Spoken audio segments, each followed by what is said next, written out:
The Argentina heist is like a masterpiece. Los ladrones se habían escapado con un botín millonario. In Argentina, they call it the heist of the century. It's a piece of theater, a piece of art. It's reported that the gang got away with $20 million and 80 kilograms worth of jewelry.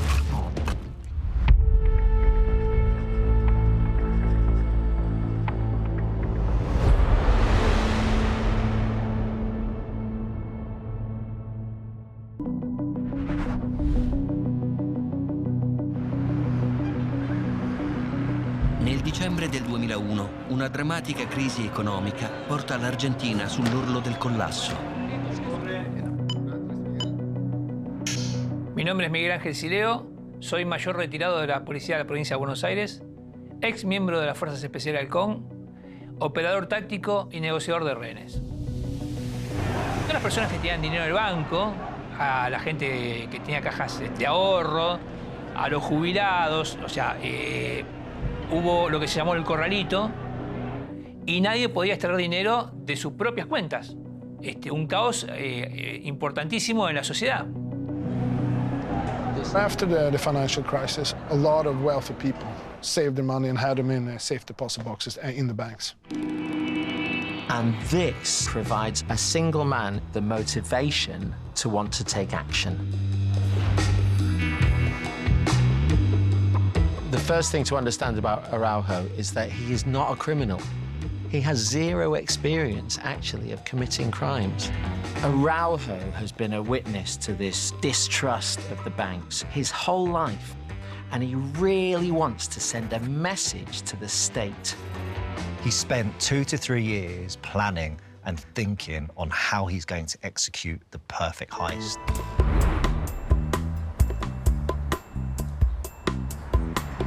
The Rio Bank is one of the largest banking systems in Argentina.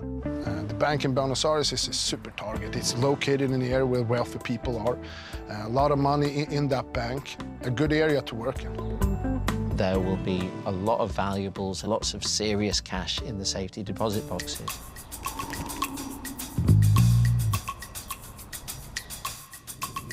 Fernando realizes the front door may be the best way to enter, but it's not going to be the best way to leave. A major moment in the development of the preparation of the heist for Araujo is one day when it's raining and he's near the bank. And he sees a storm drain, and he knows if the water is going down through that manhole, it will come out somewhere. And if he can find where it comes out, he's got an entry and exit point into the bank. Where the bank was located, underground, there were like these honeycombs of tunnels. Some of them flowed out into some of the rivers. But for Araujo, this city drainage system is his way of getting into the bank unseen. This man was so bright that he actually followed the path of some of the tunnels and realized that they came out at this beach, Peru Beach. In discovering this, he discovers he's going to have to dig a tunnel from the storm drain to the bank.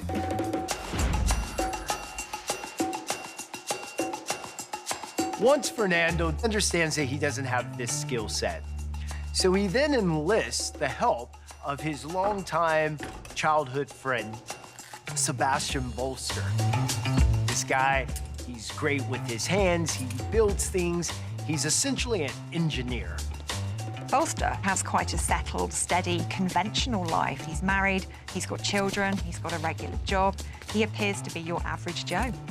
For me, I think what attracts Bolster to this robbery is the technical challenge that's involved in it. And Bolster, being somewhat of an engineer, has a workshop at his home. And it's there that he and Fernando put the plan together to do this heist.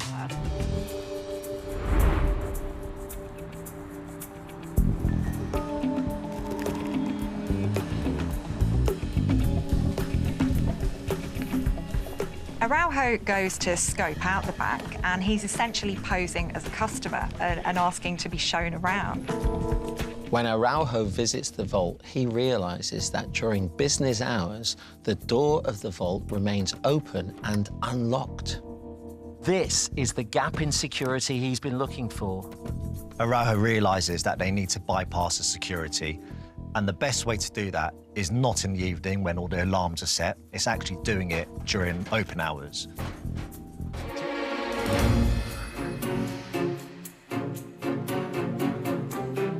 At this point, Araujo connects with Beto, who is a real criminal. He is a professor of bank robbery. He was part of a high-profile bank robbing gang in the 80s and 90s, and they engaged in various shootouts with the police. So this is somebody who's been in the game for a long time. Araujo goes back to the bank, pretending to be a customer. While he's looking at the safety deposit boxes and all of that, when he comes out, he kind of gets lost and pretends that he doesn't know where he's going, and he ends up finding a storage cupboard. Opens it, looks inside. This is the ideal entry point for the gang. He actually discovers this is the wall in the utility room that they're gonna break through. Not only do the gang have the time of day for the heist and an entry point, they've now discovered an exit that nobody would be expecting.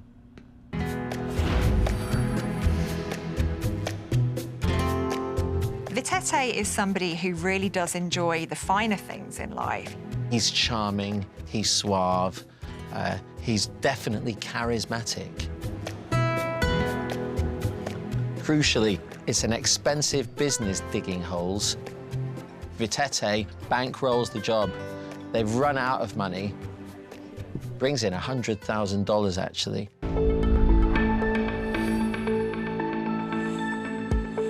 I mean, the magnitude of a project digging a tunnel is enormous in so many different ways. Now, they call this the Donatello Project because the way they execute this heist is very much like the Teenage Mutant Ninja Turtles. You have to keep in mind, it took almost 6 months to dig this tunnel.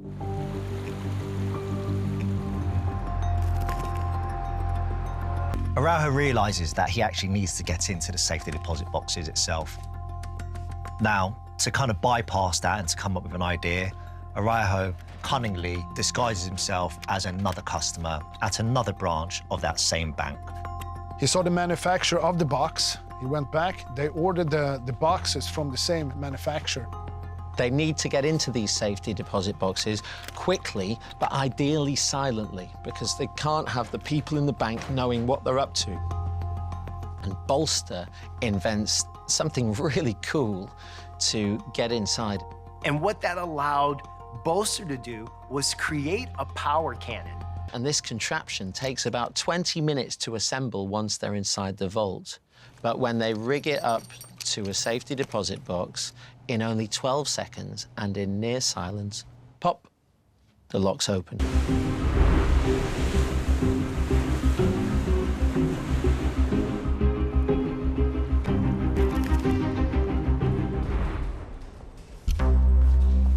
They go in through the front door, they cause all the commotion, they want to be seen. Beto knows exactly what to do. He's done stuff like this before, so his job is to take care of the hostages. Araujo, being the perfectionist that he is, has set a time limit to execute this heist. And that time limit was set to 3 hours. The count is on. They want the security guard inside the bank to call the police. A robbery is going on.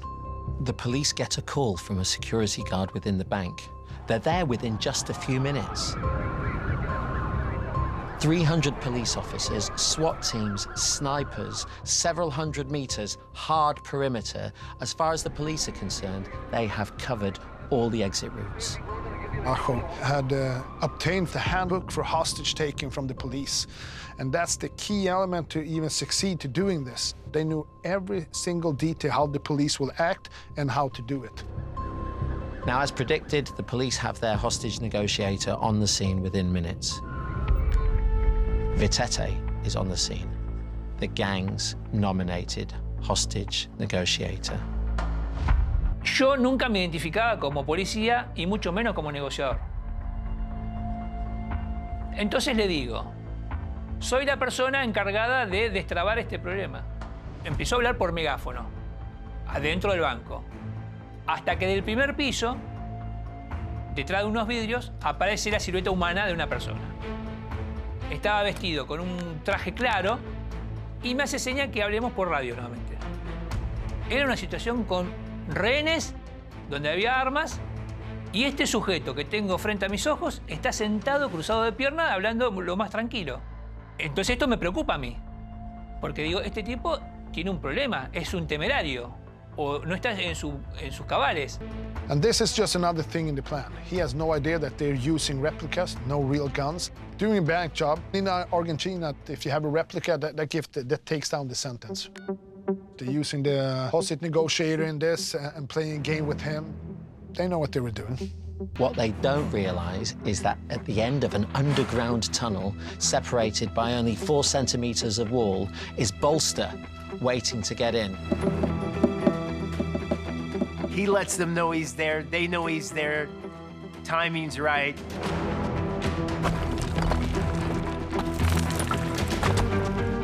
Bolster and Araujo are using a specially designed cannon. This is the moment of truth. These safety deposit boxes hold some of the most valuable possessions of the citizens in this community, coming across diamonds, jewels.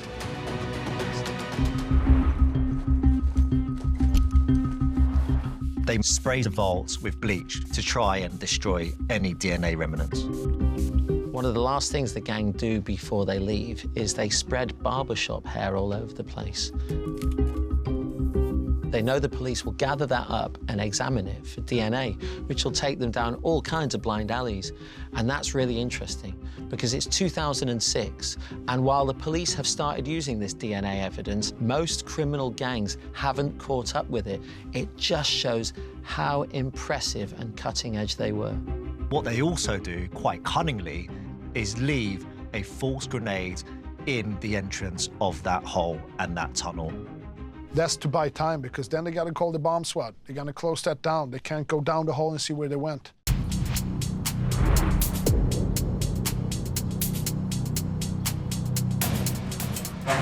The plan is to get away from the scene in these motorized dinghies in the tunnels.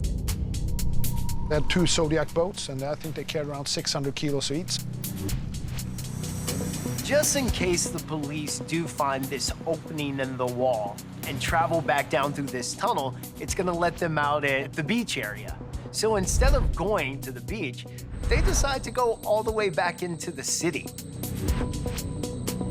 And I love the plan that they're not doing the obvious thing that's going straight out to the sea. He's doing the thing that you're supposed to do, not the obvious. They take these boats back into the city, up under a manhole where they have a van parked over the manhole so they can just lift it and climb right into the van. Police stormed the bank because they didn't get connection with anybody inside the bank. They can't wait any longer. It's radio silence.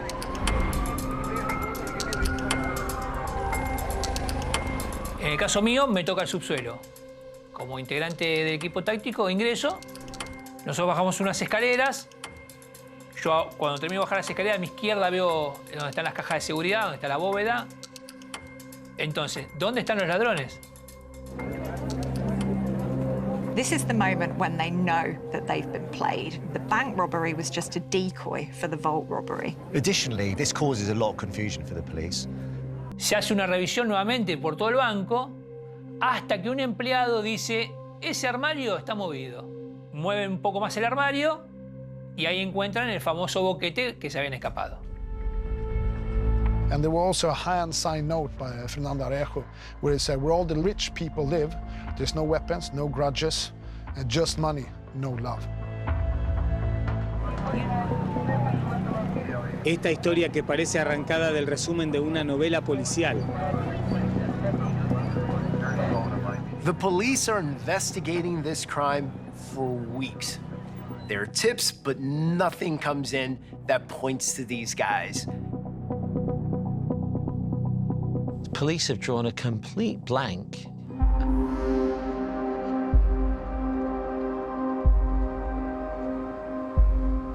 Even the toughest bank robbers, the most hardened criminals, have an Achilles heel. And for Beto, it's women. Beto's wife had discovered that he'd been cheating on her again. He had quite a track record, but this time there were added stakes. Beto's wife had known about this robbery all along. She goes straight to the police and just tells them, yeah, it's my husband who robbed the bank. She says the names of the rest of the guys because she has met them, then she ratted them all down.